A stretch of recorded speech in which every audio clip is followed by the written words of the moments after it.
The Dreams in the Witch House by H.P. Lovecraft, narrated by Carl Mason. Whether the dreams brought on the fever or the fever brought on the dreams, Walter Gilman did not know. Behind everything crouched the brooding, festin horror of the ancient town, and of the mouldy, unhallowed garret gable where he wrote and studied and wrestled with figures and formulae when he was not tossing on the meagre iron bed. His ears were growing sensitive to a preternatural and intolerable degree, and he had long ago stopped the cheap mantel clock whose ticking had come to seem like a thunder of artillery. At night, the subtle stirring of the black city outside, the sinister scurrying of rats in the wormy partitions, and the creaking of hidden timbers in the sentried house were enough to give him a sense of strident pandemonium. The darkness always teemed with unexplained sound, and yet he sometimes shook with fear, lest the noises he heard should subside and allow him to hear certain other, fainter noises, which he suspected were lurking behind them. He was in the changeless, legend-haunted city of Arkham, with its clustering gambrel roofs that sway and sag over attics where witches hid from the king's men in the dark olden days of the province. Nor was any spot in that city more steeped in macabre memory than the gable room which harboured him. For it was this house and this room which had likewise harboured old Keziah Mason, whose flight from Salem jail at the last no one was ever able to explain. That was in 1692. The jailer had gone mad and babbled of a small, white-fanged, furry thing which scuttled out of Keziah's cell, and not even Cotton Mather could explain the curves and angles smeared on the grey stone walls with some red, sticky fluid. Possibly Gilman ought not to have studied so hard.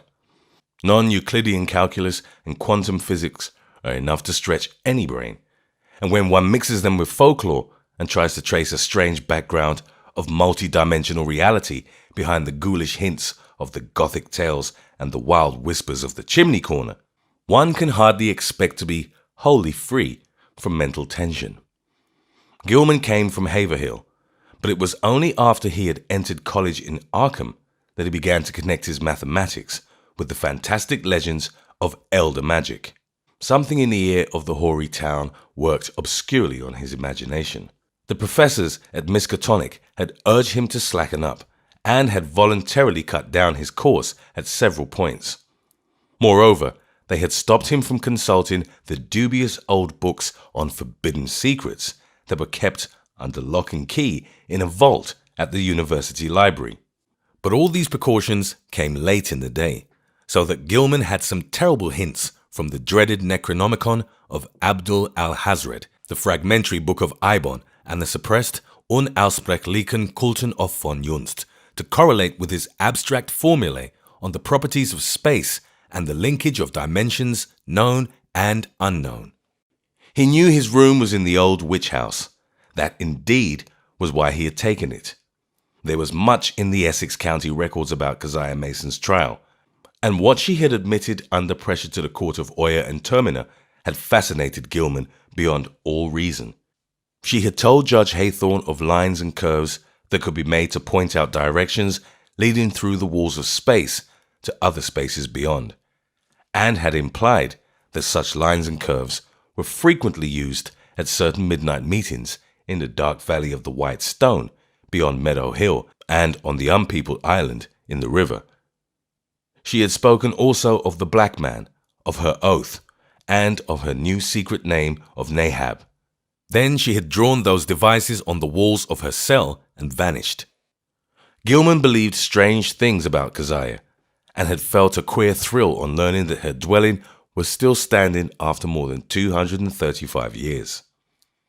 When he heard the hushed Arkham whispers about Keziah's persistent presence in the old house and the narrow streets, about the irregular human tooth marks left on certain sleepers in that and other houses, about the childish cries heard near May Eve and Hallowmass, about the stench often noted in the old house attic just after those dreaded seasons, and about the small, furry, sharp-toothed thing which haunted the mouldering structure and the town and muzzled people curiously in the black hours before dawn, he resolved to live in the place at any cost. A room was easy to secure, for the house was unpopular, hard to rent, and long given over to cheap lodgings. Gilman could not have told what he expected to find there, but he knew he wanted to be in the building where some circumstance had more or less suddenly given a mediocre old woman of the 17th century an insight into mathematical depths perhaps beyond the utmost modern delvings of Planck, Heisenberg, Einstein, and de Sitter. He studied the timber and plaster walls for traces of cryptic designs at every accessible spot where the paper had peeled, and within a week managed to get the eastern attic room where Keziah was held to have practiced her spells. It had been vacant from the first, for no one had ever been willing to stay there long, but the Polish landlord had grown weary about renting it. Yet nothing whatever happened to Gilman till about the time of the fever. No ghostly Keziah flitted through the somber halls and chambers. No small furry thing crept into his dismal eyrie to nuzzle him, and no record of the witch's incantations rewarded his constant search. Sometimes he would take walks through shadowy tangles of unpaved, musty-smelling lanes, where eldritch brown houses of unknown age leaned and tottered and leered mockingly through narrow, small-paned windows.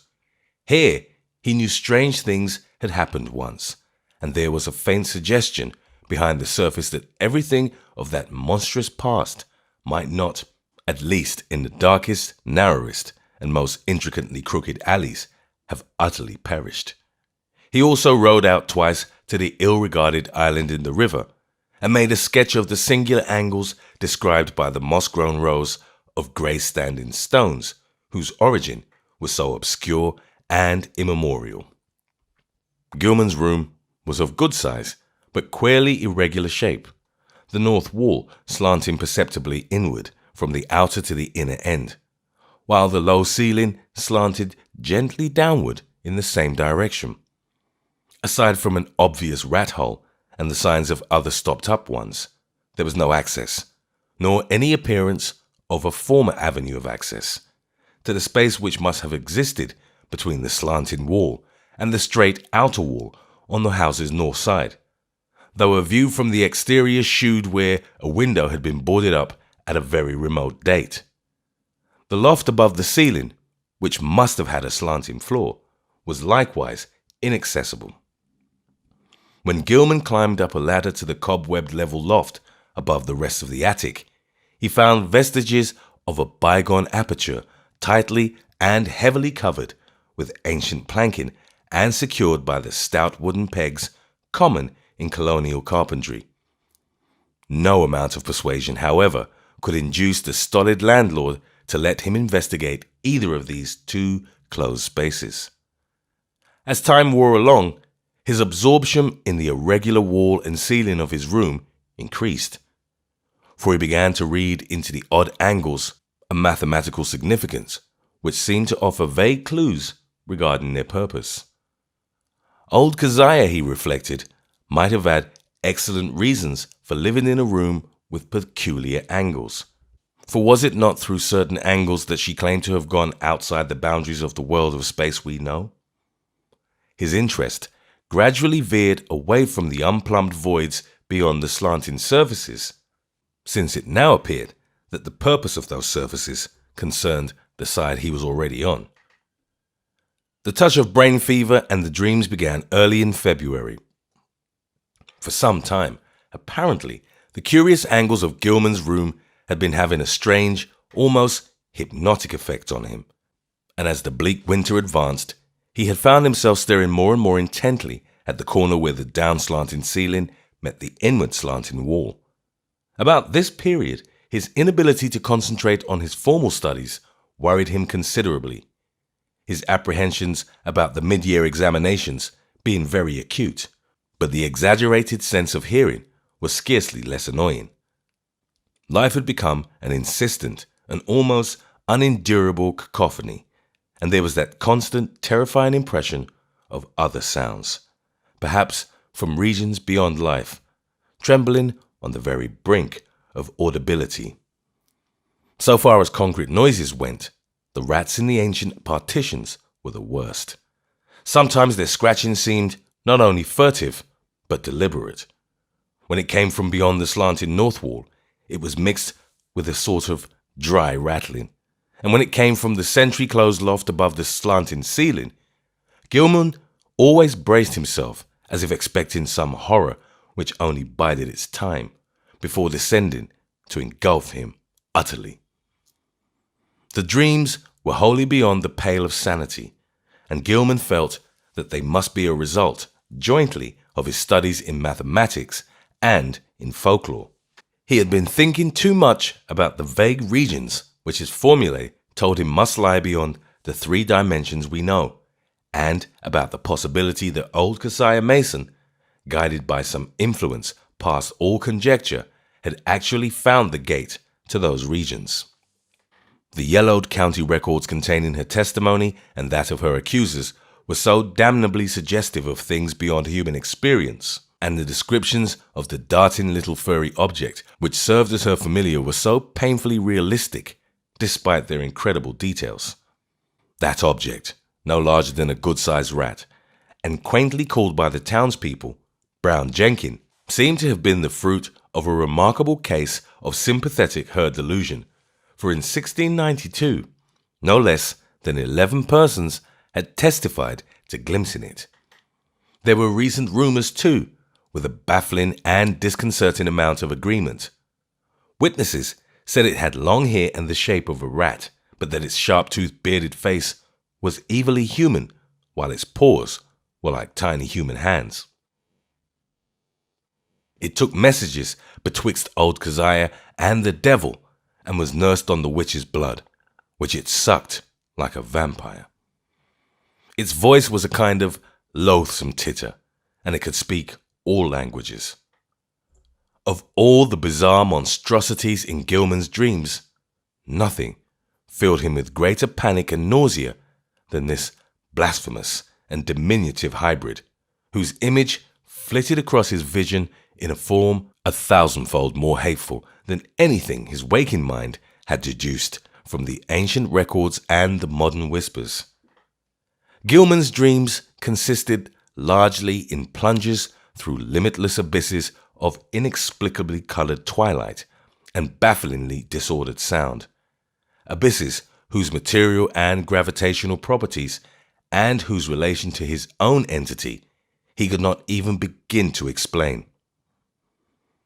He did not walk or climb, fly or swim, crawl or wiggle, yet always experienced a mode of motion partly voluntary and partly involuntary. Of his own condition he could not well judge, for sight of his arms, legs, and torso seemed always cut off by some odd disarrangement of perspective. But he felt that his physical organization and faculties were somehow marvelously transmuted and obliquely projected, though not without a certain grotesque relationship to his normal proportions and properties. The abysses were by no means vacant, being crowded with indescribably angled masses of alien-hued substance, some of which appeared to be organic while others seemed inorganic. A few of the organic objects tended to awake vague memories in the back of his mind, though he could form no conscious idea of what they mockingly resembled or suggested. In the later dreams, he began to distinguish separate categories into which the organic objects appeared to be divided, and which seemed to involve in each case a radically different species of conduct, pattern, and basic motivation. Of these categories, one seemed to him to include objects slightly less illogical and irrelevant in their motions than the members of the other categories. All the objects, organic and inorganic alike, were totally beyond description or even comprehension.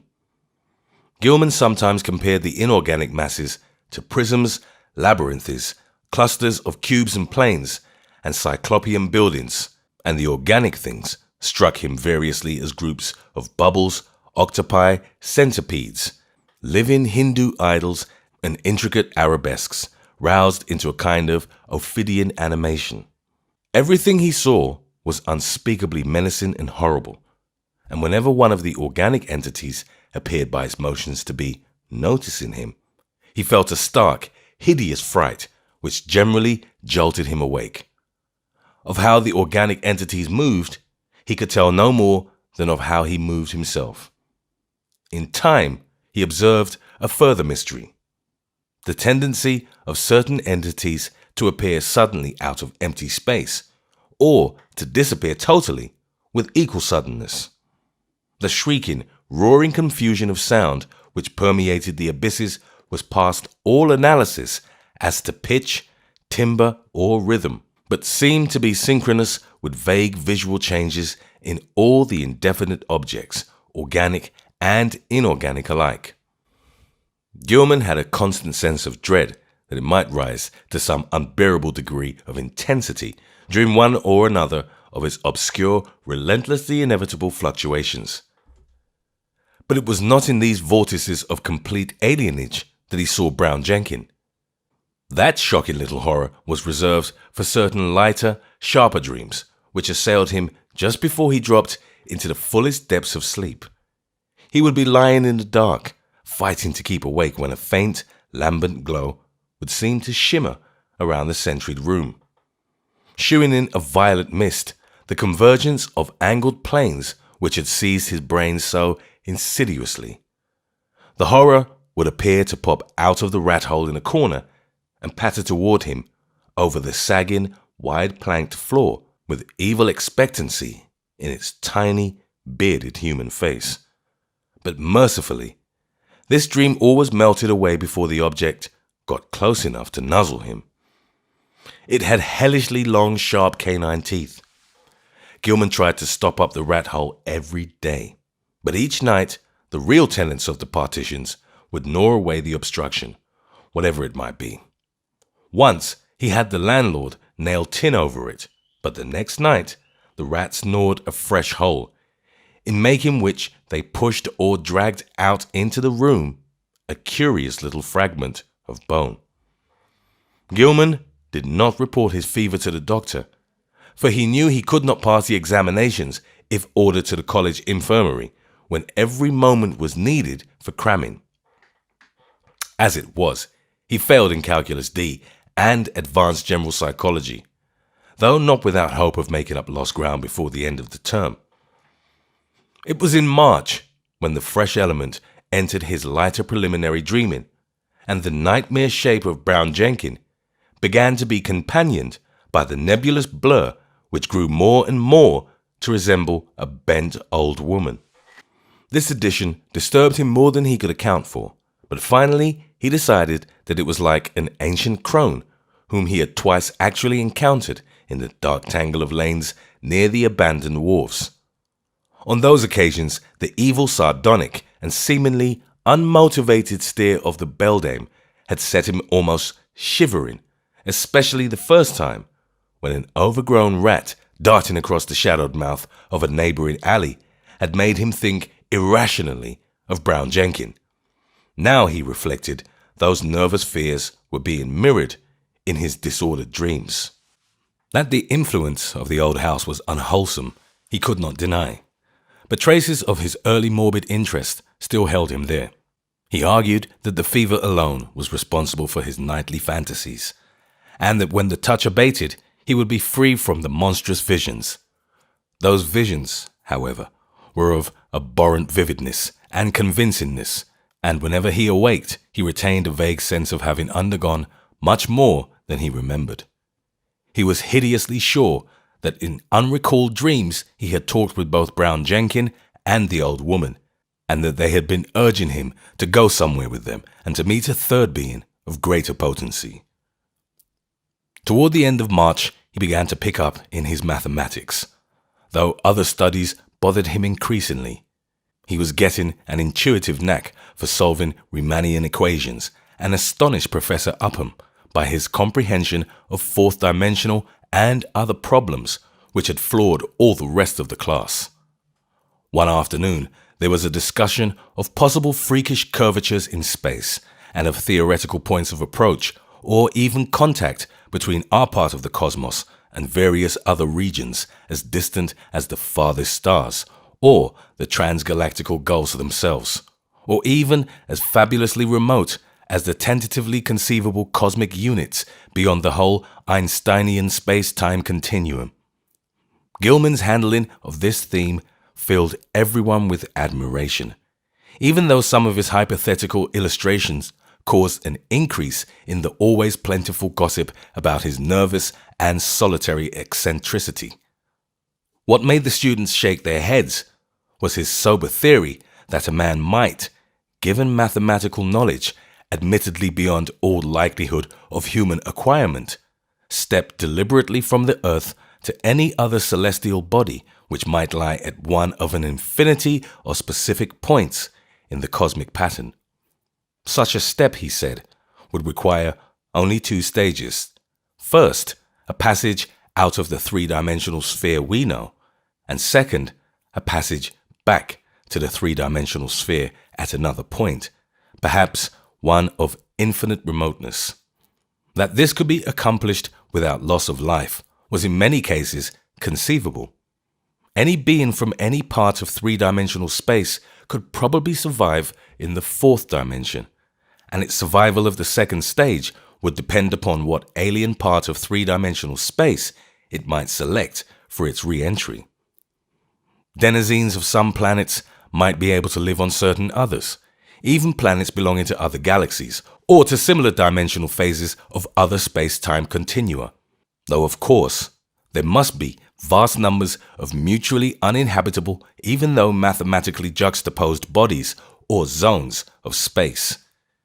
It was also possible that the inhabitants of a given dimensional realm could survive entry to many unknown and incomprehensible realms of additional or indefinitely multiplied dimensions, be they within or outside the given space-time continuum, and that the converse would be likewise true. This was a matter for speculation, though one could be fairly certain that the type of mutation involved in a passage from any given dimensional plane to the next higher plane would not be destructive of biological integrity as we understand it. Gilman could not be very clear about his reasons for this last assumption, but his haziness here was more than overbalanced by his clearness on other complex points. Professor Upham especially liked his demonstration of the kinship of higher mathematics to certain phases of magical lore transmitted down the ages from an ineffable antiquity, human or pre-human, whose knowledge of the cosmos and its laws was greater than ours. Around the 1st of April, Gilman worried considerably because his slow fever did not abate. He was also troubled by what some of his fellow lodgers said about his sleepwalking. It seemed that he was often absent from his bed, and that the creaking of his floor at certain hours of the night was remarked by the man in the room below.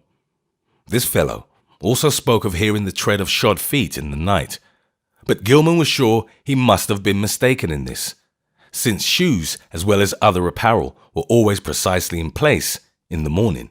One could develop all sorts of oral delusions in this morbid old house, for did not Gilman himself, even in daylight, now feel that certain noises other than rat scratchings came from the black voids beyond the slanting wall and above the slanting ceiling? His pathologically sensitive ears began to listen for faint footfalls in the immemorially sealed loft ahead, and sometimes the illusion of such things was agonizingly realistic. However, he knew that he had actually become a somnambulist, for twice at night his room had been found vacant, though with all his clothing in place. Of this he had been assured by Frank Elwood, the one fellow student whose poverty forced him to room in this squalid and unpopular house. Elwood had been studying in the small hours and had come up for help on a differential equation, only to find Gilman absent. It had been rather presumptuous of him to open the unlocked door after knocking had failed to rouse a response, but he had needed the help very badly and thought his host would not mind a gentle prodding awake. On neither occasion, though, had Gilman been there, and when told of the matter, he wondered where he could have been wandering, barefoot, and with only his nightclothes on. He resolved to investigate the matter if reports of his sleepwalking continued, and thought of sprinkling flour on the floor of the corridor to see where his footsteps might lead. The door was the only conceivable egress, for there was no possible foothold outside the narrow window. As April advanced, Gilman's fever-sharpened ears were disturbed by the whining prayers of a superstitious loom-fixer named Joe Mazurich, who had a room on the ground floor. Mazurich had told long, rambling stories about the ghost of old Keziah and the furry, sharp-fanged, nuzzling thing, and had said he was so badly haunted at times that only his silver crucifix, given him for the purpose by Father Iwaniki of St. Stanislaus's church, could bring him relief. Now he was praying because the witch's sabbath was drawing near. May Eve was Walpurgis night, when hell's blackest evil roamed the earth and all the slaves of Satan gathered for nameless rites and deeds. It was always a very bad time in Arkham, even though the fine folks up in Miskatonic Avenue and High and Saltonsteel streets pretended to know nothing about it. There would be bad doings, and a child or two would probably be missing. Joe knew about such things, for his grandmother in the old country had heard tales from her grandmother. It was wise to pray and count one's beads at this season. For 3 months, Keziah and Brown Jenkin had not been near Joe's room, nor near Paul Choinsky's room, nor anywhere else. And it meant no good when they held off like that. They must be up to something. Gilman dropped in at a doctor's office on the 16th of the month and was surprised to find his temperature was not as high as he had feared. The physician questioned him sharply and advised him to see a nerve specialist. On reflection, he was glad he had not consulted the still more inquisitive college doctor.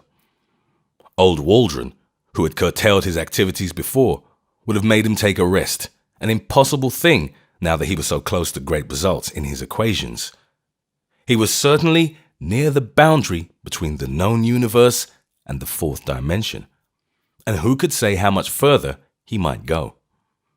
But even as these thoughts came to him, he wondered at the source of his strange confidence. Did all of this perilous sense of imminence come from the formulae on the sheets he covered day by day? The soft, stealthy, imaginary footsteps in the sealed loft above were unnerving, and now, too, there was a growing feeling that somebody was constantly persuading him to do something terrible which he could not do. How about the somnambulism? Where did he go sometimes in the night? And what was that faint suggestion of sound which once in a while seemed to trickle through the maddening confusion of identifiable sounds, even in broad daylight and full wakefulness? Its rhythm did not correspond to anything on earth, unless perhaps to the cadence of 1 or 2 unmentionable Sabbath chants, and sometimes he feared it corresponded to certain attributes of the vague shrieking or roaring in those wholly alien abysses of dream. The dreams were meanwhile getting to be atrocious. In the lighter preliminary phase, the evil old woman was now of fiendish distinctness, and Gilman knew she was the one who had frightened him in the slums. Her bent back, long nose, and shriveled chin were unmistakable, and her shapeless brown garments were like those he remembered. The expression on her face was one of hideous malevolence and exultation, and when he awaked, he could recall a croaking voice that persuaded and threatened. He must meet the black man and go with them all to the throne of Azathoth, at the center of ultimate chaos. That was what she said. He must sign in his own blood the Book of Azathoth and take a new secret name now that his independent delvings had gone so far. What kept him from going with her and Brown Jenkin and the other to the throne of chaos, where the thin flutes piped mindlessly, was the fact that he had seen the name Azathoth in the Necronomicon and knew it stood for a primal evil too horrible for description. The old woman always appeared out of thin air near the corner where the downward slant met the inward slant. She seemed to crystallize at a point closer to the ceiling than to the floor, and every night she was a little nearer and more distinct before the dream shifted. Brown Jenkin, too, was always a little nearer at the last, and its yellowish-white fangs glistened shockingly in that unearthly violet phosphorescence. Its shrill, loathsome tittering stuck more and more in Gilman's head, and he could remember in the morning how it had pronounced the words Azathoth and Nyarlathotep.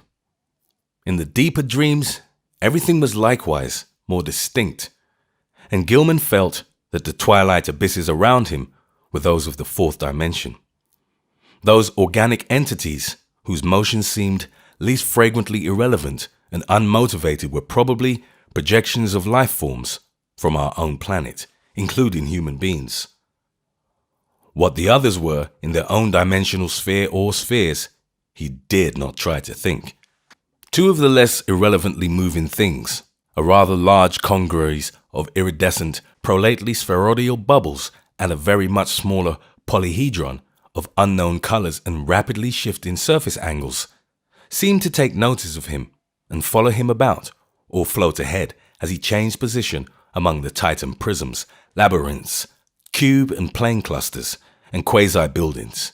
And all the while, the vague shrieking and roaring waxed louder and louder, as if approaching some monstrous climax of utterly unendurable intensity. During the night of April the 19th to 20th, the new development occurred. Gilman was half involuntarily moving about in the twilight abysses with the bubble mass and the small polyhedron floating ahead, when he noticed the peculiarly regular angles formed by the edges of some gigantic neighboring prism clusters. In another second, he was out of the abyss and standing tremulously on a rocky hillside, bathed in intense diffused green light. He was barefooted and in his nightclothes, and when he tried to walk, discovered that he could scarcely lift his feet. A swirling vapor hid everything but the immediate sloping terrain from sight, and he shrank from the thought of the sounds that might surge out of that vapor. Then he saw the two shapes laboriously crawling toward him, the old woman and the little furry thing. The crone strained up to her knees and managed to cross her arms in a singular fashion, while Brown Jenkin pointed in a certain direction with a horribly anthropoid forepaw, which it raised with evident difficulty. Spurred by an impulse he did not originate, Gilman dragged himself forward along a course determined by the angle of the old woman's arm and the direction of the small monstrosity's paw, and before he had shuffled 3 steps, he was back in the twilight abysses. Geometrical shapes seethed around him, and he fell dizzily and interminably. At last, he woke in his bed in the crazily angled garret of the eldritch old house. He was good for nothing that morning, and stayed away from all his classes. Some unknown attraction was pulling his eyes in a seemingly irrelevant direction, for he could not help staring at a certain vacant spot on the floor. As the day advanced, the focus of his unseeing eyes changed position, and by noon he had conquered the impulse to stare at vacancy. About 2 o'clock, he went out for lunch, and as he threaded the narrow lanes of the city, he found himself turning always to the southeast. Only an effort halted him at a cafeteria in Church Street, and after the meal he felt the unknown pull still more strongly. He would have to consult a nerve specialist after all.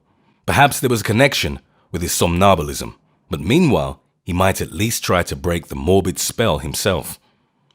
Undoubtedly, he could still manage to walk away from the pull, so with great resolution he headed against it and dragged himself deliberately north along Garrison Street.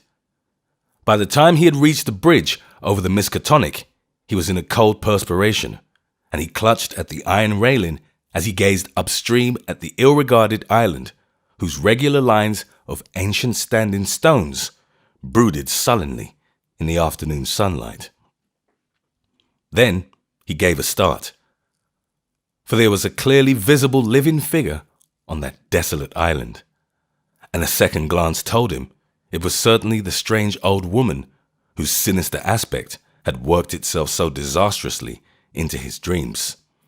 The tall grass near her was moving too, as if some other living thing were crawling close to the ground. When the old woman began to turn toward him, he fled precipitately off the bridge and into the shelter of the town's labyrinth waterfront alleys. Distant though the island was, he felt that a monstrous and invincible evil could flow from the sardonic stare of that bent, ancient figure in brown. The southeastward pull still held, and only with tremendous resolution could Gilman drag himself into the old house and up the rickety stairs. For hours he sat silent and aimless, with his eyes shifting gradually westward. About 6 o'clock, his sharpened ears caught the whining prayers of Joe Mazoritz, 2 floors below, and in desperation he seized his hat and walked out into the sunset golden streets, letting the now directly southward pull carry him where it might. An hour later, darkness found him in the open fields beyond Hangman's Brook, with the glimmering spring stars shining ahead. The urge to walk was gradually changing to an urge to leap mystically into space, and suddenly he realized just where the source of the pull lay. It was in the sky. A definite point among the stars had a claim on him and was calling him. Apparently, it was a point somewhere between Hydra and Argo Navis, and he knew that he had been urged towards it ever since he had awaked soon after dawn. In the morning, it had been underfoot. Afternoon found it rising in the southeast, and now it was roughly south, but wheeling toward the west. What was the meaning of this new thing? Was he going mad? How long would it last? Again, mustering his resolution, Gilman turned and dragged himself back to the sinister old house. Mazoritz was waiting for him at the door, and seemed both anxious and reluctant to whisper some fresh bit of superstition. It was about the witchlight. Joe had been out celebrating the night before. It was Patriots' Day in Massachusetts, and had come home after midnight. Looking up at the house from outside, he had thought at first that Gilman's window was dark, but then he had seen the faint violet glow within. He wanted to warn the gentleman about that glow, for everybody in Arkham knew it was Keziah's witchlight, which played near Brown Jenkin, and the ghost of the old crone herself. He had not mentioned this before, but now he must tell about it, because it meant that Keziah and her long-toothed familiar were haunting the young gentleman. Sometimes he and Paul Choinsky and landlord Dombrowski thought they saw that light seeping out of cracks in the sealed loft above the young gentleman's room, but they had all agreed not to talk about that. However, it would be better for the gentleman to take another room and get a crucifix from some good priest like Father Iwaniki. As the man rambled on, Gilman felt a nameless panic clutch at his throat. He knew that Joe must have been half drunk when he came home the night before, yet this mention of a violet light in the garret window was of frightful import. It was a lambent glow of this sort which always played about the old woman and the small furry thing in those lighter, sharper dreams which preface his plunge into unknown abysses, and the thought that a wakeful second person could see the dream luminance was utterly beyond sane harbourage. Yet where had the fellow got such an odd notion? Had he himself talked as well as walked around the house in his sleep? No, Joe said he had not, but he must check up on this. Perhaps Frank Elwood could tell him something, though he hated to ask. Fever, wild dreams, somnambulism, illusions of sounds, a pull towards a point in the sky, and now a suspicion of insane sleep-talking. He must stop studying, see a nerve specialist, and take himself in hand. When he climbed to the second story, he paused at Elwood's door, but saw that the other youth was out. Reluctantly, he continued up to his garret room and sat down in the dark. His gaze was still pulled to the southwest, but he also found himself listening intently for for some sound in the closed loft above, and half imagining that an evil violet light seeped through down an infinitesimal crack in the low, slanting ceiling. That night, as Gilman slept, the violet light broke upon him with heightened intensity, and the old witch and small furry thing, getting closer than ever before, mocked him with inhuman squeals and devilish gestures. He was glad to sink into the vaguely roaring twilight abysses, though the pursuit of that iridescent bubble congeries and that kaleidoscopic little polyhedron was menacing and irritating. Then came the shift, as vast converging planes of a slippery-looking substance loomed above and below him. A shift which ended in a flash of delirium and a blaze of unknown alien light in which yellow, carmine, and indigo were madly and inextricably blended.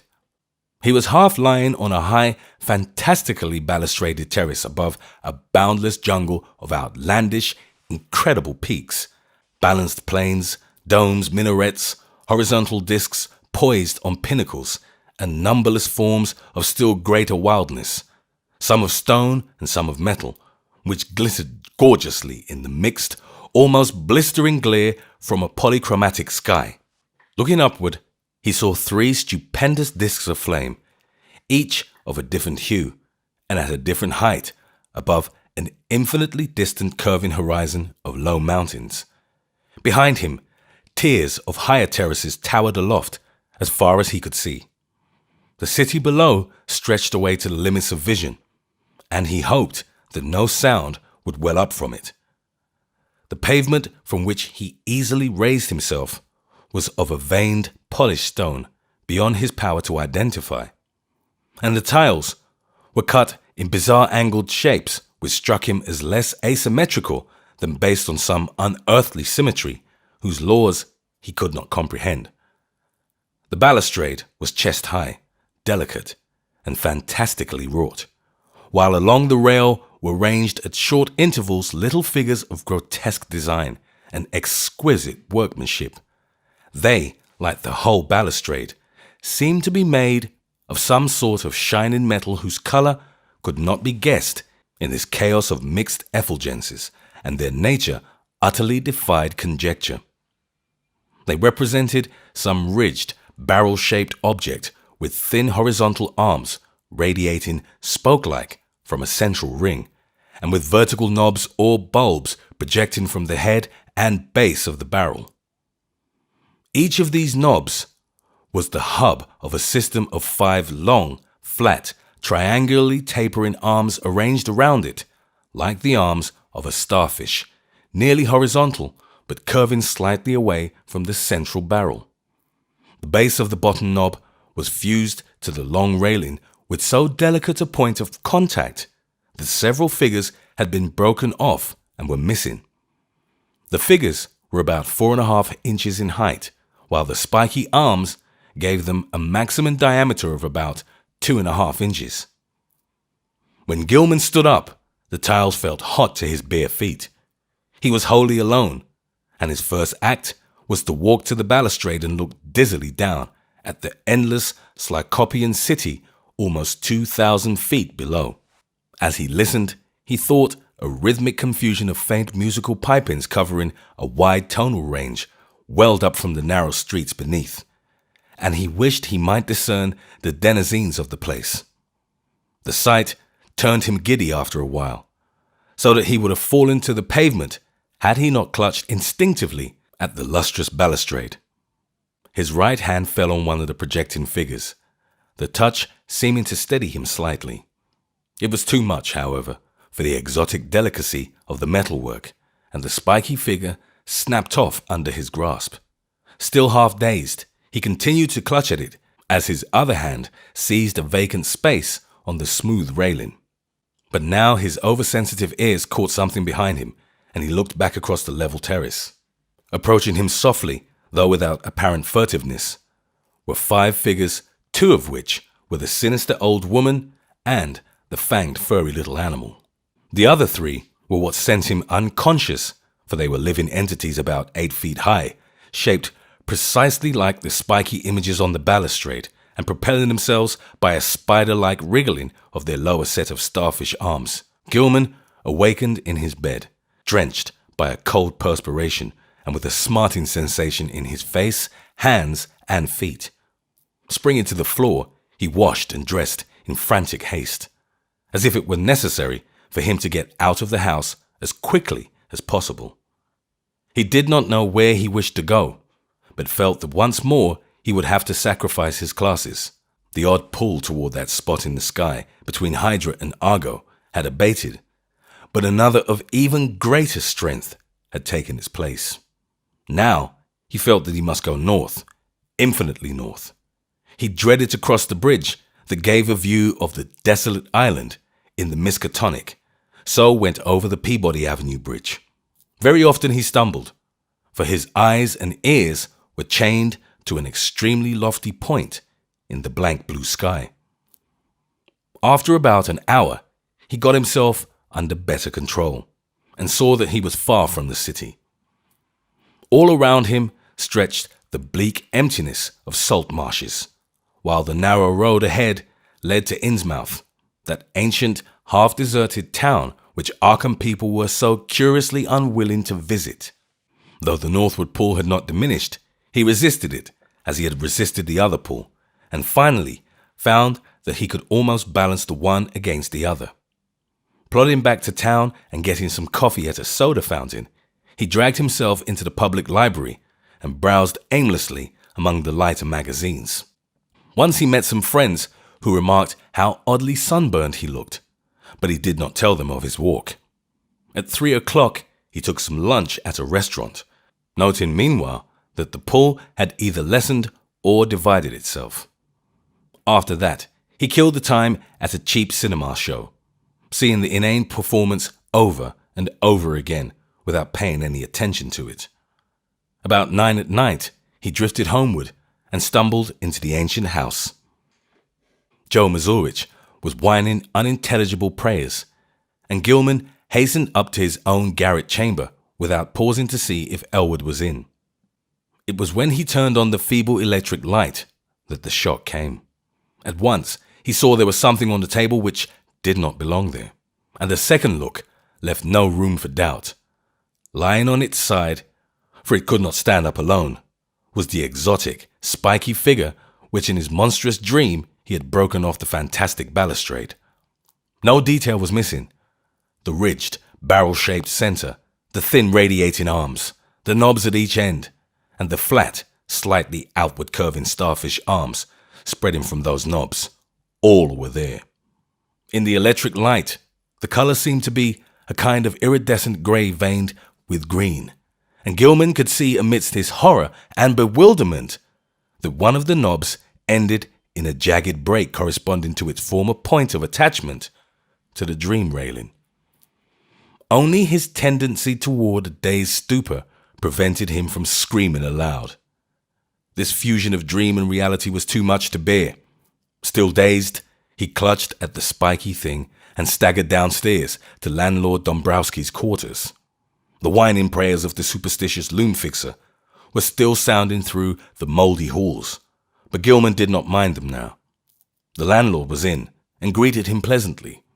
No, he had not seen that thing before and did not know anything about it, but his wife had said she found a funny tin thing in one of the beds when she fixed the rooms at noon, and maybe that was it.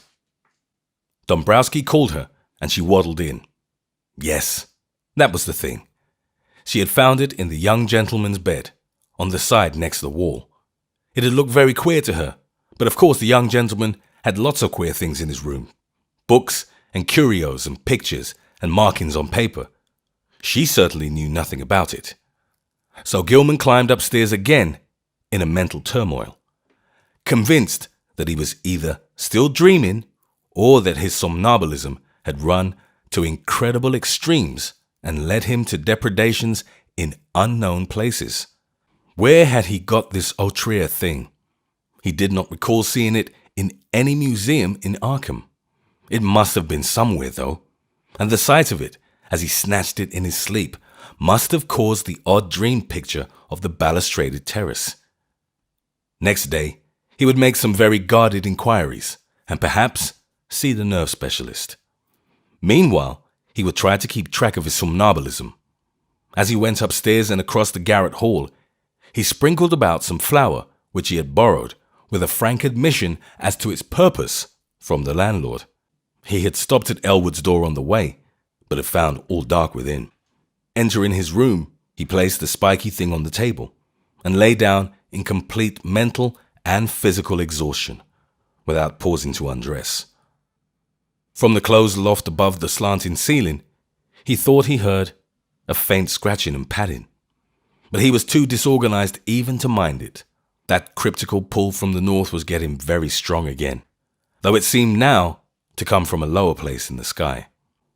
In the dazzling violet light of dream, the old woman and the fanged furry thing came again, and with a greater distinctness than on any former occasion.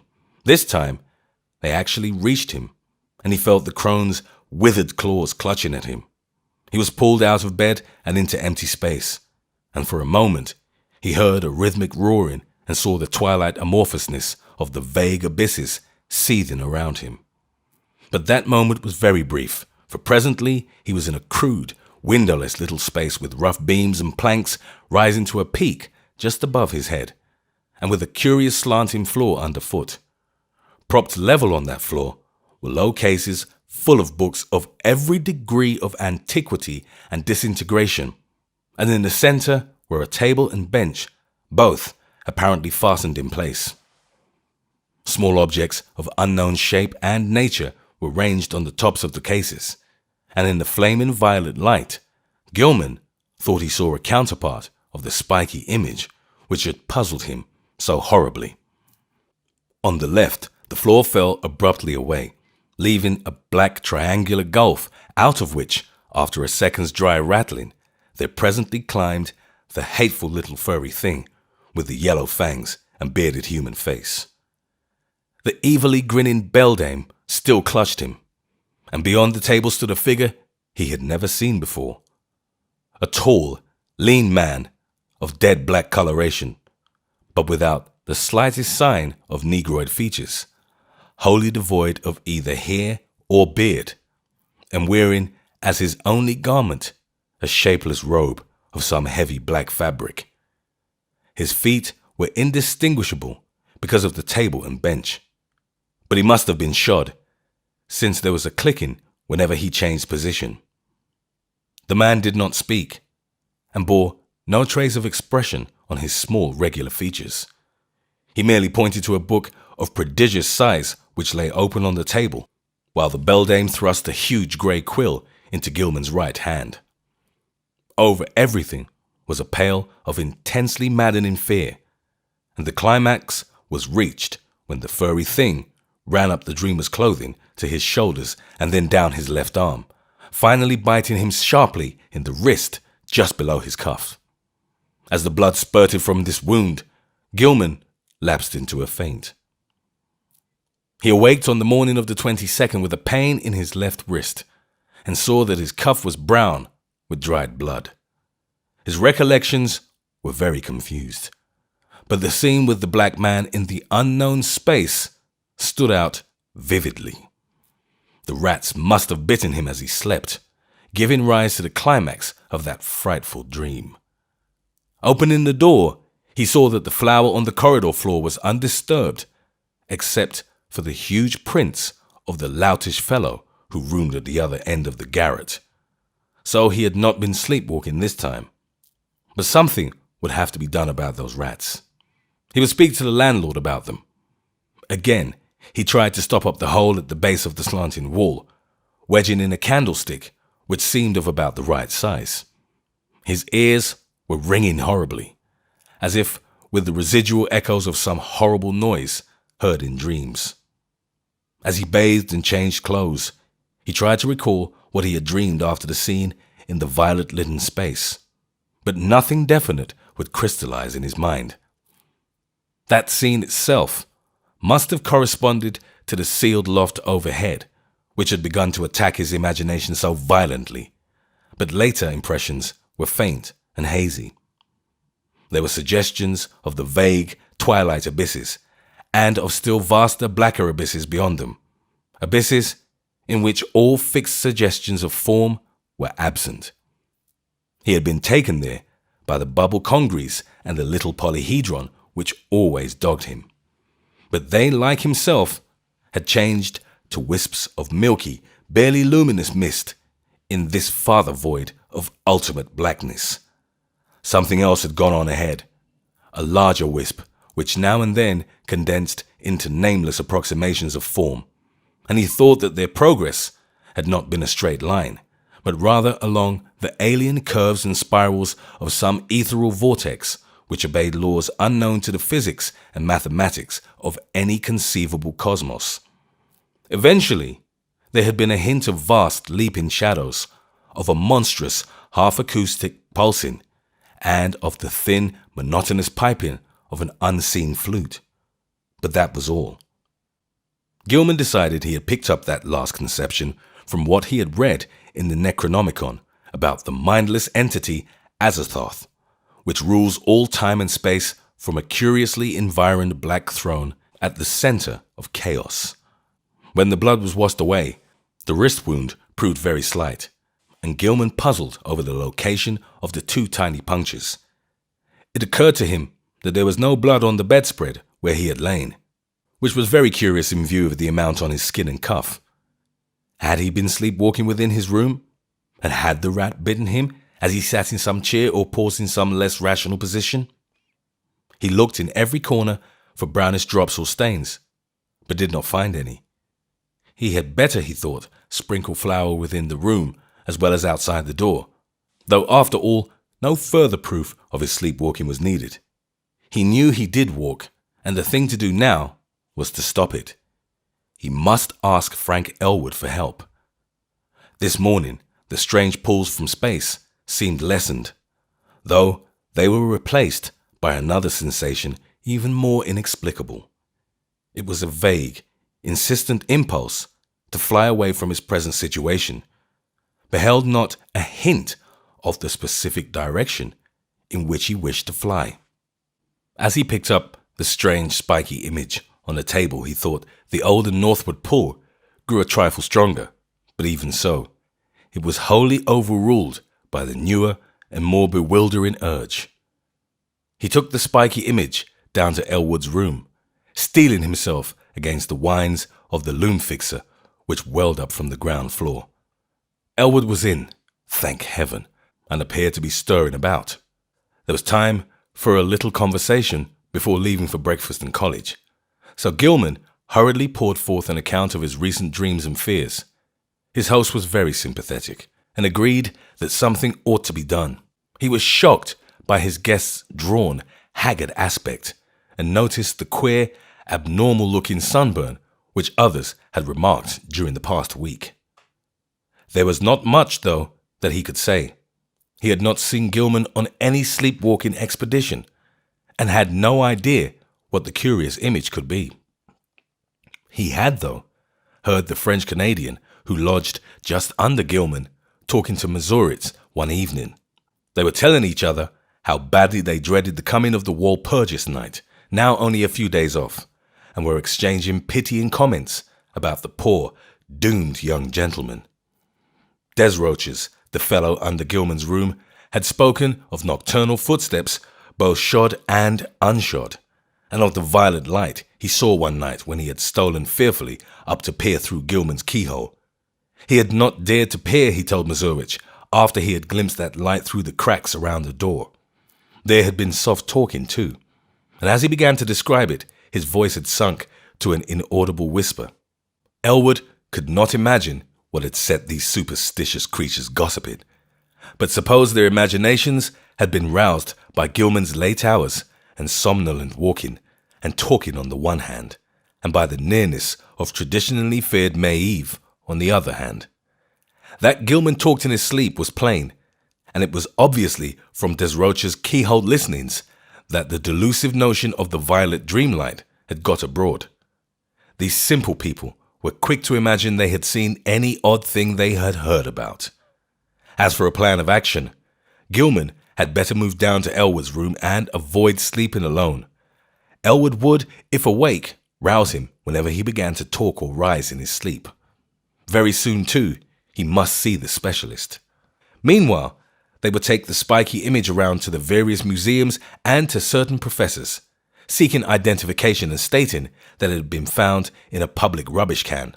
Also, Dombrowski must attend to the poisoning of those rats in the walls. Braced up by Elwood's companionship, Gilman attended classes that day. Strange urges still tugged at him, but he could sidetrack them with considerable success. During the free period, he shewed the queer image to several professors, all of whom were intensely interested, though none of them could shed any light upon its nature or origin. That night, he slept on a couch which Elwood had had the landlord bring to the second-story room, and for the first time in weeks was wholly free from disquieting dreams. But the feverishness still hung on, and the whines of the loom fixer were an unnerving influence. During the next few days, Gilman enjoyed an almost perfect immunity from morbid manifestations. He had, Elwood said, shewed no tendency to talk or rise in his sleep, and meanwhile the landlord was putting rat poison everywhere. The only disturbing element was the talk among the superstitious foreigners, whose imaginations had become highly excited. Mazowitz was always trying to make him get a crucifix, and finally force one upon him, which he said had been blessed by the good Father Iwaniki. Desroches, too, had something to say. In fact, he insisted that cautious steps had sounded in the now vacant room above him on the first and second nights of Gilman's absence from it. Polchoinsky thought he heard sounds in the halls and on the stairs at night, and claimed that his door had been softly tried, while Mrs. Dombrowski vowed she had seen Brown Jenkin for the first time since All Hallows. But such naive reports could mean very little, and Gilman let the cheap metal crucifix hang idly from a knob on his host's dresser. For 3 days, Gilman and Elwood canvassed the local museums in an effort to identify the strange spiky image, but always without success. In every quarter, however, interest was intense, for the utter alienage of the thing was a tremendous challenge to scientific curiosity. One of the small radiating arms was broken off and subjected to chemical analysis, and the result is still talked about in college circles. Professor Ellery found platinum, iron, and tellurium in the strange alloy, but mixed with these were at least 3 other apparent elements of high atomic weight which chemistry was absolutely powerless to classify. Not only did they fail to correspond with any known element, but they did not even fit the vacant places reserved for probable elements in the periodic system. The mystery remains unsolved to this day, though the image is on exhibition at the Museum of Miskatonic University. On the morning of April the 27th, a fresh rat hole appeared in the room where Gilman was a guest, but Dombrowski tinned it up during the day. The poison was not having much effect, for scratchings and scurryings in the wall were virtually undiminished. Elwood was out late that night, and Gilman waited up for him. He did not wish to go to sleep in a room alone, especially since he thought he had glimpsed in the evening twilight the repellent old woman whose image had become so horribly transferred to his dreams. He wondered who she was, and what had been near her rattling the tin can in a rubbish heap at the mouth of a squalid courtyard. The crone had seemed to notice him and leer evilly at him, though perhaps this was merely his imagination. The next day, both youths felt very tired, and knew they would sleep like logs when night came. In the evening, they drowsily discussed the mathematical studies which had so completely and perhaps harmfully engrossed Gilman, and speculated about the linkage with ancient magic and folklore which seemed so darkly probable. They spoke of old Keziah Mason, and Elwood agreed that Gilman had good scientific grounds for thinking she might have stumbled on strange and significant information. The hidden cults to which these witches belonged often guarded and handed down surprising secrets from elder forgotten eons, and it was by no means impossible that Keziah had actually mastered the art of passing through dimensional gates. Tradition emphasizes the uselessness of material barriers in halting a witch's motions. And who can say what underlies the old tales of broomstick rides through the night? Whether a modern student could ever gain similar powers from mathematical research alone was still to be seen. Success, Gilman added, might lead to dangerous and unthinkable situations. For who could foretell the conditions pervading an adjacent but normally inaccessible dimension? On the other hand, the picturesque possibilities were enormous. Time could not exist in certain belts of space, and by entering and remaining in such a belt, one might preserve one's life and age indefinitely, never suffering organic metabolism or deterioration except for slight amounts incurred during visits to one's own or similar planes. One might, for example, pass into a timeless dimension and emerge at some remote period of the Earth's history as young as before. Whether anybody had ever managed to do this, one could hardly conjecture with any degree of authority. Old legends are hazy and ambiguous, and in historic times, all attempts at crossing forbidden gaps seem complicated by strange and terrible alliances with beings and messengers from outside.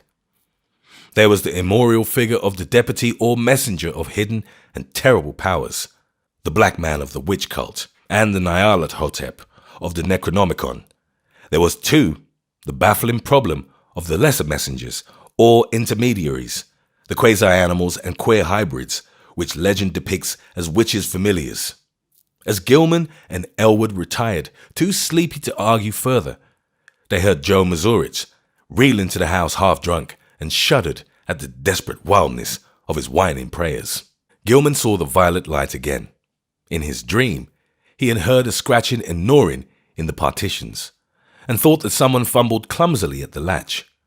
Then he saw the old woman and the small furry thing advancing toward him over the carpeted floor. The beldame's face was alight with inhuman exultation, and the little yellow-toothed morbidity tittered mockingly as it pointed at the heavily sleeping form of Elwood on the other couch across the room. A paralysis of fear stifled all attempts to cry out, as once before the hideous crone seized Gilman by the shoulders, yanking him out of bed and into empty space.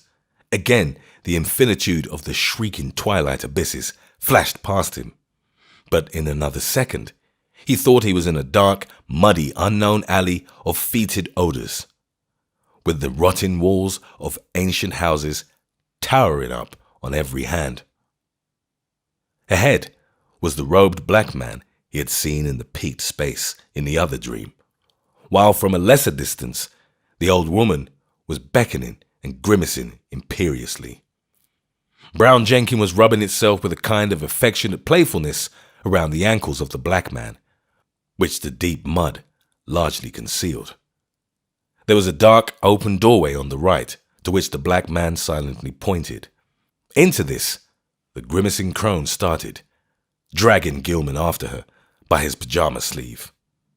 There were evil-smelling staircases which creaked ominously, and on which the old woman seemed to radiate a faint violet light, and finally a door leading off a landing. The crone fumbled with the latch and pushed the door open, motioning to Gilman to wait and disappearing inside the black aperture.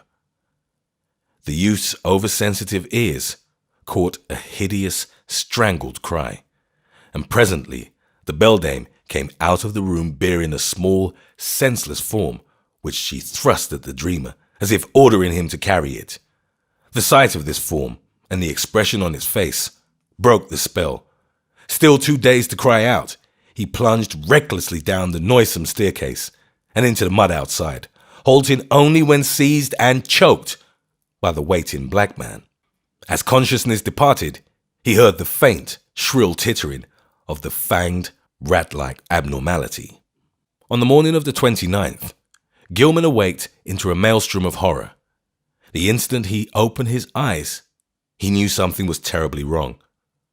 for he was back in his old garret room with the slanting wall and ceiling, sprawled on the now unmade bed. His throat was aching inexplicably, and as he struggled to a sitting posture, he saw, with growing fright, that his feet and pajama bottoms were brown with caked mud. For the moment, his recollections were hopelessly hazy, but he knew at least that he must have been sleepwalking. Elwood had been lost too deeply in slumber to hear and stop him. On the floor were confused muddy prints, but oddly enough, they did not extend all the way to the door. The more Gilman looked at them, the more peculiar they seemed.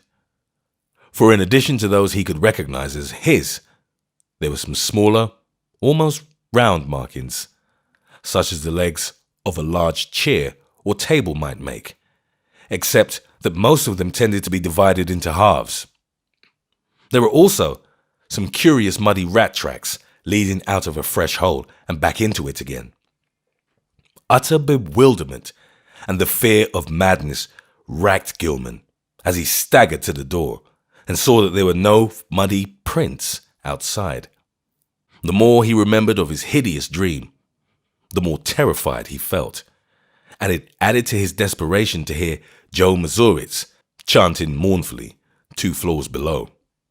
Descending to Elwood's room, he roused his still sleeping host and began telling of how he had found himself, but Elwood could form no idea of what might really have happened, where Gilman could have been, how he got back to his room without making tracks in the hall, and how the muddy, furniture-like prints came to be mixed with his in the garret chamber, were wholly beyond conjecture.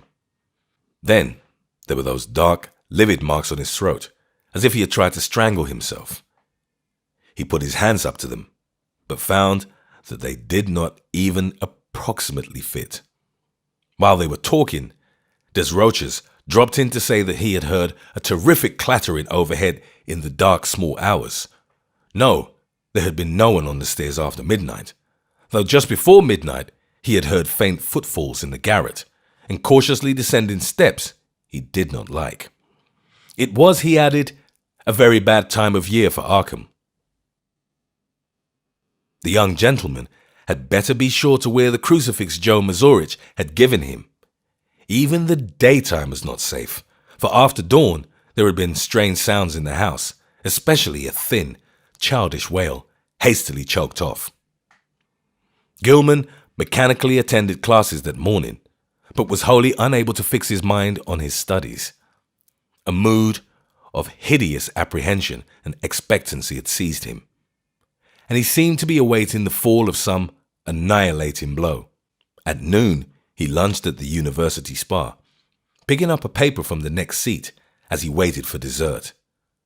But he never ate that dessert, for an item on the paper's first page left him limp, wild-eyed, and able only to pay his check and stagger back to Elwood's room. There had been a strange kidnapping the night before in Orne's gangway, and the 2-year-old child of a clod-like laundry worker named Anastasia Waleko had completely vanished from sight. The mother, it appeared, had feared the event for some time, but the reasons she assigned for her fear were so grotesque that no one took them seriously. She had, she said, seen Brown Jenkin about the place now and then ever since early in March, and knew from its grimaces and titterings that little Ladislas must be marked for sacrifice at the awful sabbath on Walpurgis night. She had asked her neighbor, Mary Zanuck, to sleep in the room and try to protect the child, but Mary had not dared. She could not tell the police, for they never believed such things. Children had been taken that way every year ever since she could remember, and her friend Pete Stowacki would not help because he wanted the child out of the way anyhow. But what threw Gilman into a cold perspiration was the report of a pair of revelers who had been walking past the mouth of the gangway just after midnight. They admitted they had been drunk, but both vowed they had seen a crazily dressed trio furtively entering the dark passageway. There had, they said, been a huge-robed Negro, a little old woman in rags, and a young white man in his nightclothes. The old woman had been dragging the youth, while around the feet of the Negro, a tame rat was rubbing and weaving in the brown mud. Gilman sat in a daze all the afternoon, and Elwood, who had meanwhile seen the papers and formed terrible conjectures from them, found him thus when he came home. This time, neither could doubt but that something hideously serious was closing in around them. Between the phantasms of nightmare and the realities of the objective world, a monstrous and unthinkable relationship was crystallizing, and only stupendous vigilance could avert still more direful developments. Gilman must see a specialist sooner or later, but not just now, when all the papers were full of this kidnapping business. Just what had really happened was maddeningly obscure, and for a moment, both Gilman and Elwood exchanged whispered theories of the wildest kind. Had Gilman unconsciously succeeded better than he knew in his studies of space and its dimensions? Had he actually slipped outside our sphere to points unguessed and unimaginable? Where, if anywhere, had he been on those nights of demoniac alienage? The roaring twilight abysses, the green hillside, the blistering terrace, the pools from the stars, the ultimate black vortex, the black man, the muddy alley and the stairs, the old witch and the fanged furry horror, the bubble congeries and the little polyhedron, the strange sunburn, the wrist wound, the unexplained image, the muddy feet, the throat marks, the tales and fears of the superstitious foreigners. What did all this mean? To what extent could the laws of sanity apply to such a case? There was no sleep for either of them that night, but next day they both cut classes and drowsed. This was April 30th, and with the dusk would come the hellish sabbath time, which all the foreigners and the superstitious old folk feared. Mazowitz came home at 6 o'clock and said people at the mill were whispering that the Walpurgis revels would be held in the dark ravine beyond Meadow Hill, where the old white stone stands in a place queerly void of all plant life. Some of them had even told the police and advised them to look there for the missing Waleko child, but they did not believe anything would be done. Joe insisted that the poor young gentleman wear his nickel-chained crucifix, and Gilman put it on and dropped it inside his shirt to humor the fellow. Late at night, the two youths sat drowsing in their chairs, lulled by the rhythmical praying of the loom fixer on the floor below. Gilman listened as he nodded, his preternaturally sharpened hearing seeming to strain for some subtle, dreaded murmur beyond the noises in the ancient house. Unwholesome recollections of things in the Necronomicon and the Black Book welled up, and he found himself swaying to infidus rhythms said to pertain to the blackest ceremonies of the Sabbath and to have an origin outside the time and space we comprehend. Presently, he realized what he was listening for. The hellish chant of the celebrants in the distant Black Valley. How did he know so much about what they expected? How did he know the time when Nahab and her acolyte were due to bear the brimming bowl which would follow the black cock and the black goat? He saw that Elwood had dropped asleep and tried to call out and waken him. Something, however, closed his throat. He was not his own master. Had he signed the black man's book after all? Then his fevered, abnormal hearing caught the distant wind-borne notes. Over miles of hill and field and alley they came, but he recognized them nonetheless. The fires must be lit, and the dancers must be starting in. How could he keep himself from going? What was it that had enmeshed him? Mathematics, folklore, the house, old Keziah, Brown Jenkins. And now he saw that there was a fresh rat hole in the wall near his couch. Above the distant chanting and the nearer praying of Joe Mazurowitz came another sound, a stealthy, determined scratching in the partitions.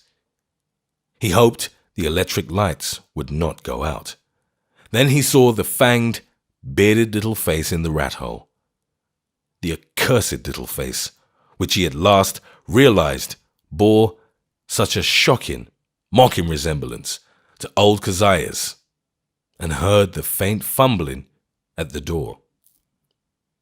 The screaming twilight abysses flashed before him, and he felt himself helpless in the formless grasp of the iridescent bubble congeries. Ahead raced the small kaleidoscopic polyhedron, and all through the churning void there was a heightening and acceleration of the vague tonal pattern, which seemed to foreshadow some unutterable and unendurable climax. He seemed to know what was coming.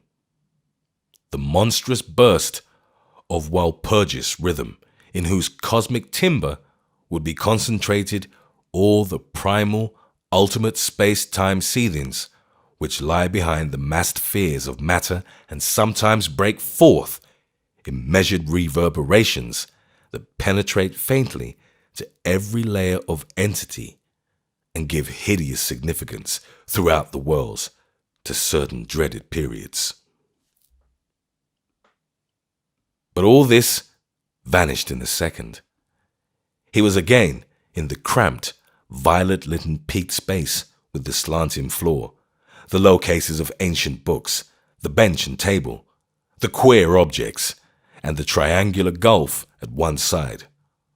On the table lay a small white figure, an infant boy, unclothed and unconscious, while on the other side stood the monstrous, leering old woman with a gleaming, grotesque hafted knife in her right hand, and a queerly proportioned pale metal bowl covered with curiously chased designs and having delicate lateral handles in her left.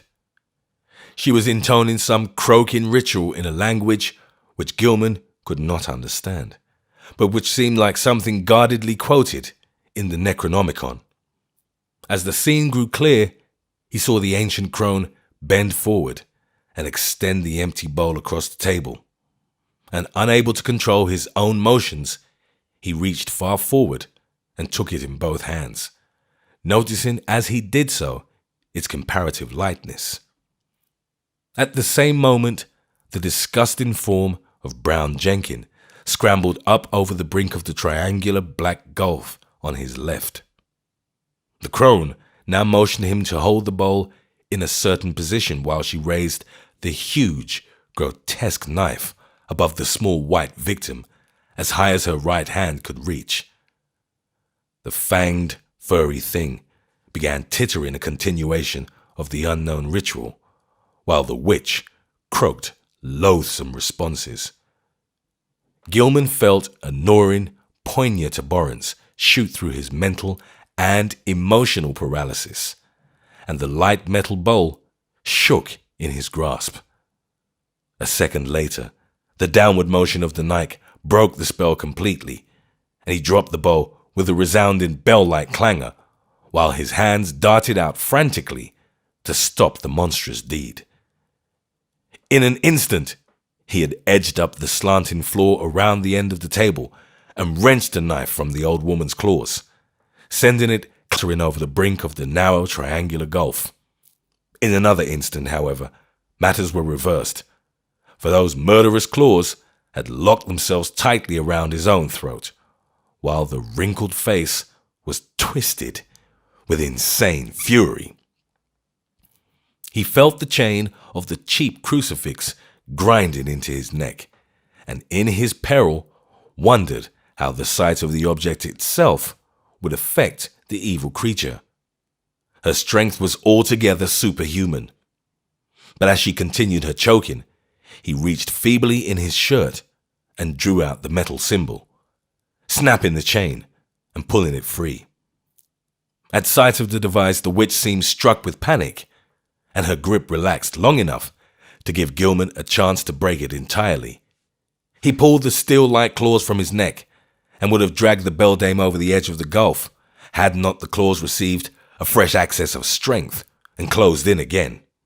This time, he resolved to reply in kind, and his own hands reached out for the creature's throat.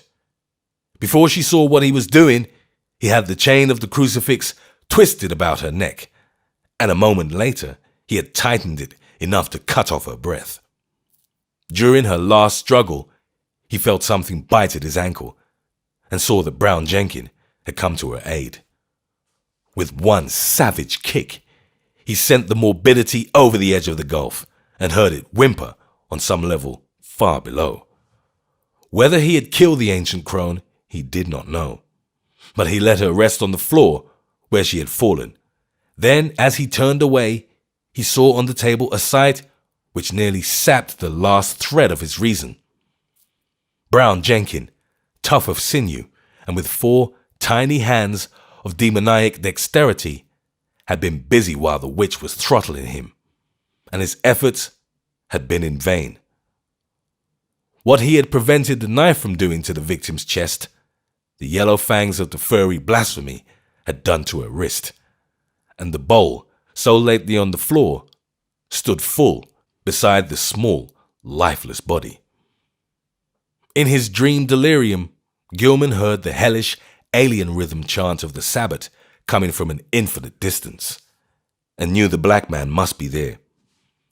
Confused memories mixed themselves with his mathematics, and he believed his subconscious mind held the angles which he needed to guide him back to the normal world.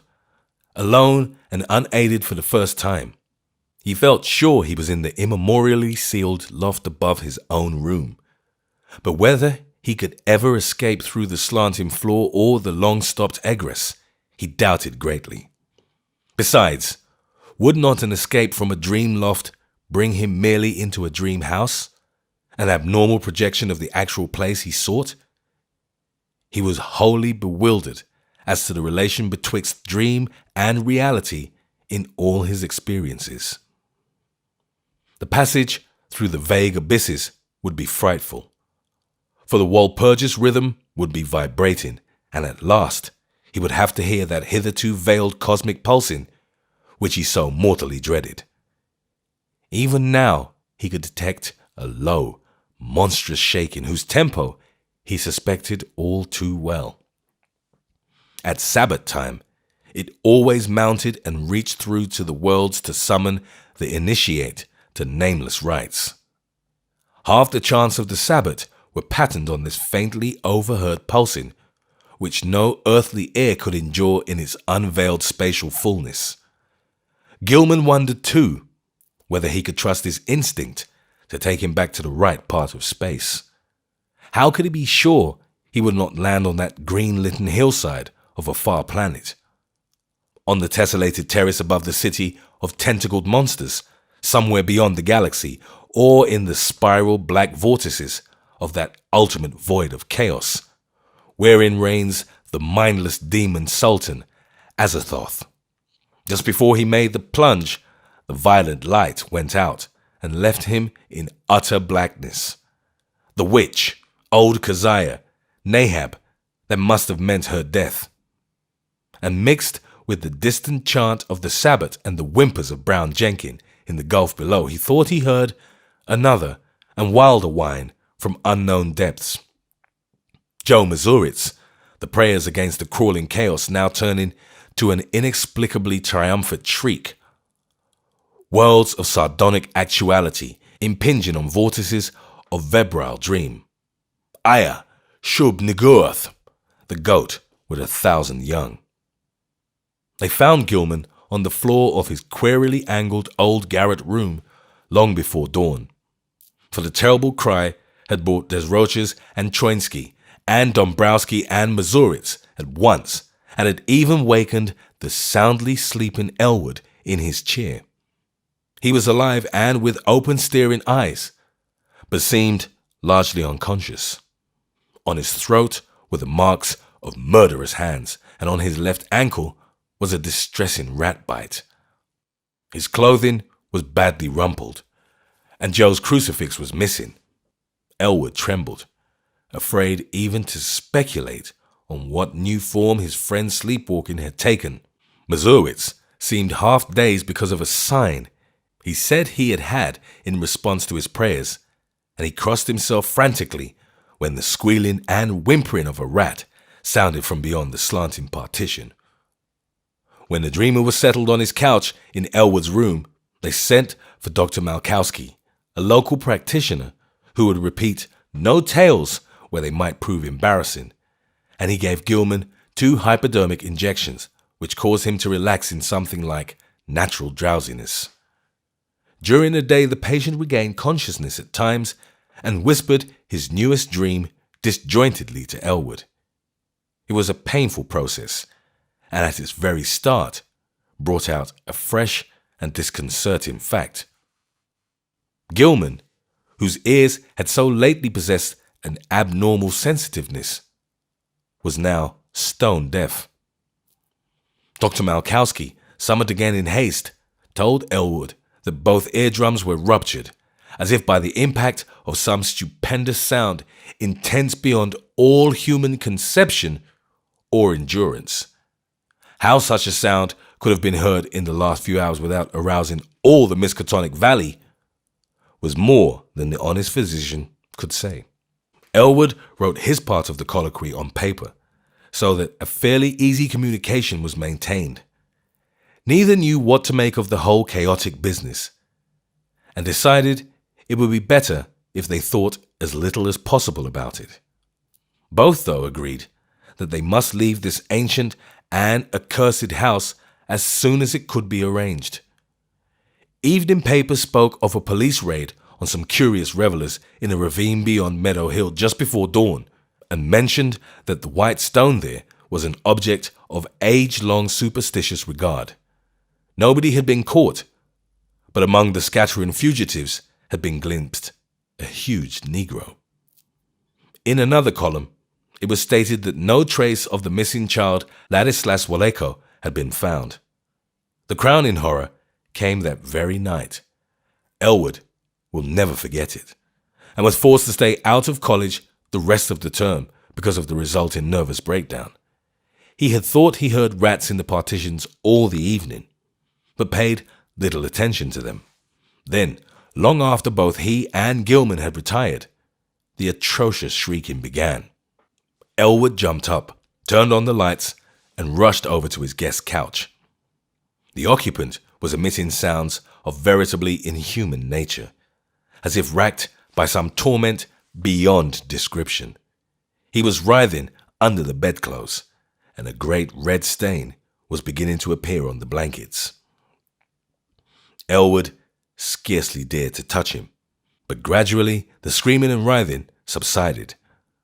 By this time, Dombrowski, Choinsky, Desroches, Mazurich, and the top-floor lodger were all crowding into the doorway, and the landlord had sent his wife back to telephone for Dr. Malkowski. Everybody shrieked when a large, rat-like form suddenly jumped out from beneath the ensanguined bedclothes and scuttled across the floor to a fresh, open hole close by. When the doctor arrived and began to pull down those frightful covers, Walter Gilman was dead. It would be barbarous to do more than suggest what had killed Gilman. There had been virtually a tunnel through his body.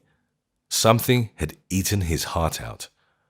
Dombrowski, frantic at the failure of his constant rat poisoning efforts, cast aside all thought of his lease, and within a week had moved with all his older lodgers to a dingy but less ancient house in Walnut Street. The worst thing for a while was keeping Joe Mazurowitz quiet, for the brooding loom fixer would never stay sober and was constantly whining and muttering about spectral and terrible things. It seems that on that last hideous night, Joe had stooped to look at the crimson rat tracks which led from Gilman's couch to the nearby hole.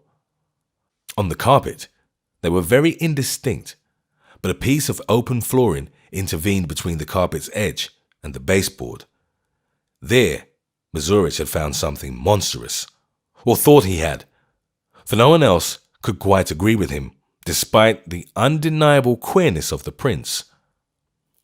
The tracks on the flooring were certainly vastly unlike the average prints of a rat, but even Choinsky and Desroches would not admit that they were like the prints of 4 tiny human hands. The house was never rented again. As soon as Dombrowski left it, the pale of its final desolation began to descend, for people shunned it both on account of its old reputation and because of the new fetid odor.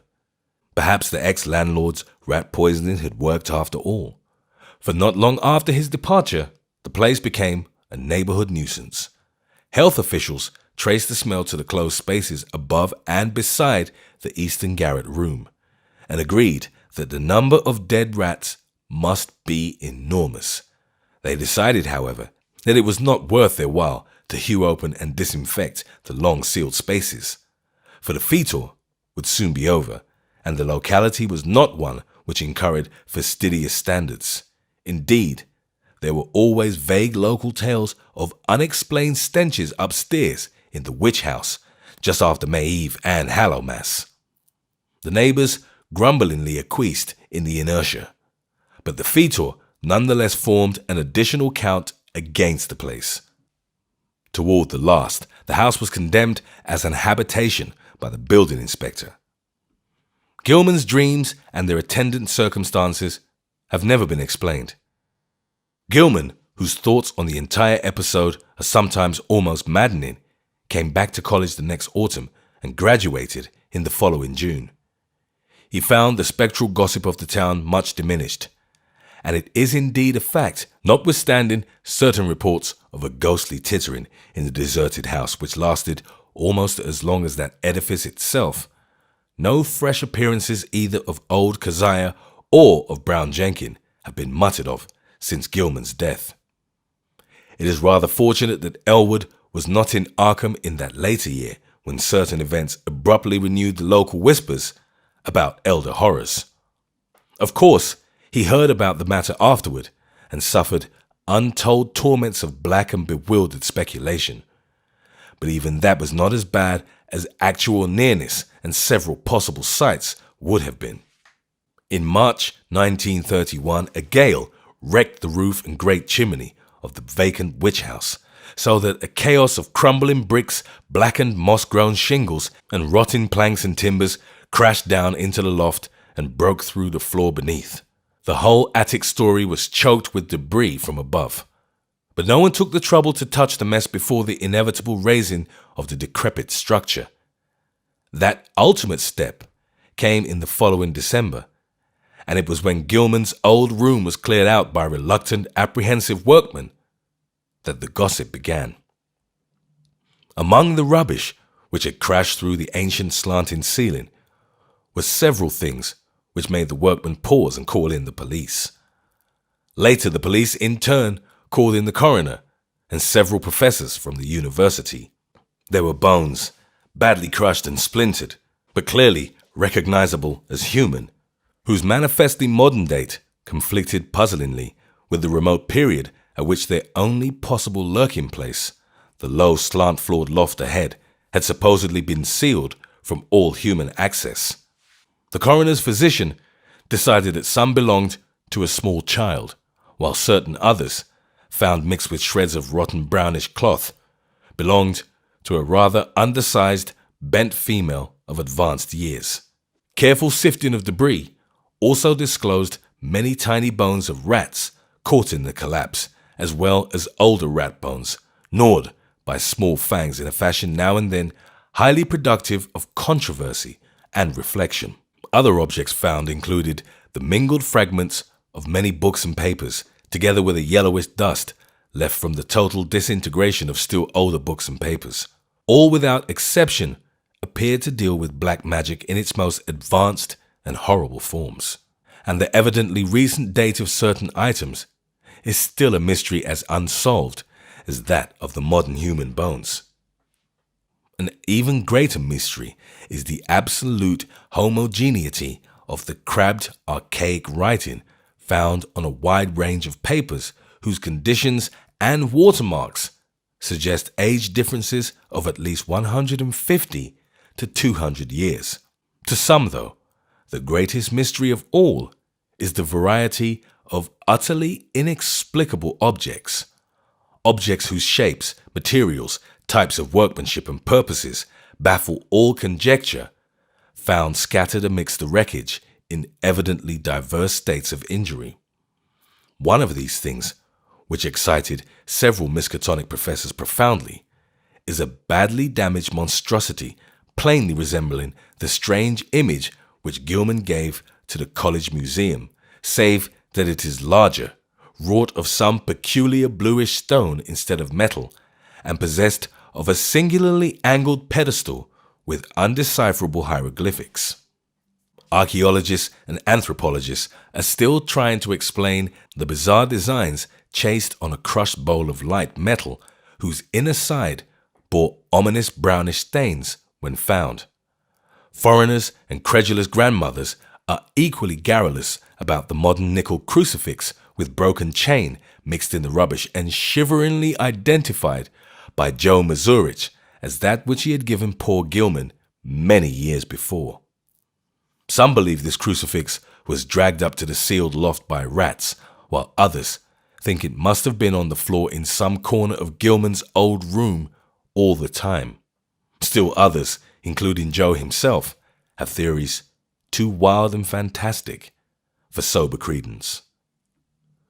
When the slanting wall of Gilman's room was torn out, the once sealed triangular space between that partition and the house's north wall was found to contain much less structural debris, even in proportion to its size, than the room itself, though it had a ghastly layer of older materials which paralyzed the wreckers with horror. In brief, the floor was a veritable ossuary of the bones of small children, some fairly modern, but others extending back in infinite gradations to a period so remote that crumbling was almost complete. On this deep, bony layer rested a knife of great size, obvious antiquity, and grotesque, ornate, and exotic design, above which the debris was piled. In the midst of this debris, wedged between a fallen plank and a cluster of cemented bricks from the ruined chimney, was an object destined to cause more bafflement, veiled fright, and openly superstitious talk in Arkham than anything else discovered in the haunted and accursed building.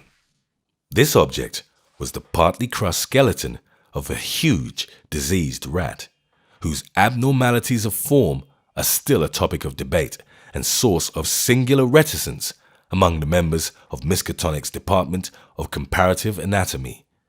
Very little concerning the skeleton has leaked out, but the workmen who found it whisper in shocked tones about the long brownish hairs with which it was associated. The bones of the tiny paws, it is rumored, imply prehensile characteristics more typical of a diminutive monkey than of a rat, while the small skull with its savage yellow fangs is of the utmost anomalousness, appearing from certain angles like a miniature, monstrously degraded parody of a human skull. The workmen crossed themselves in fright when they came upon this blasphemy, but later burned candles of gratitude in St. Stanislaus's church because of the shrill, ghostly tittering they felt they would never hear again.